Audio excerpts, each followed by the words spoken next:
जैसे ही यह लोग लीसा पर हमला करते हैं, प्रिंस अपनी दिव्य शक्तियों से सभी को गिरा देता है, जिसे देखकर वहां खड़े सभी लोग हैरान रह जाते हैं। तभी स्वर्गलोक के देवताओं का राजा वहां आ जाता है और उसे देखकर सभी लोग अपने घुटनों पर झुक जाते हैं। उन्हीं में से एक सेनापति राजा से कहता है कि उन सबको मार दिया जाए, लेकिन राजा मना कर देता है।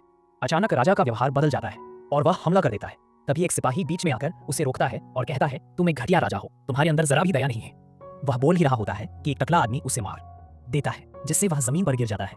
यह देखकर ढोंगी राजा अंदर ही अंदर मुस्कुराने लगता है। तभी छोटा लड़का राजा को चुनौती देता है, जिसे राजा तुरंत स्वीकार कर लेता है और उस पर वार करता है। लड़का वार को रोकने की कोशिश करता है, लेकिन नाकाम रहता है और उसकी माँ बेहोश हो जाती है।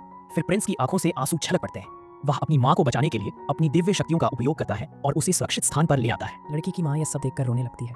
तभी लड़के ने राजा से कुछ ऐसा कहा कि प्रलय की शुरुआत हो जाती है और राजा डरने लगता है।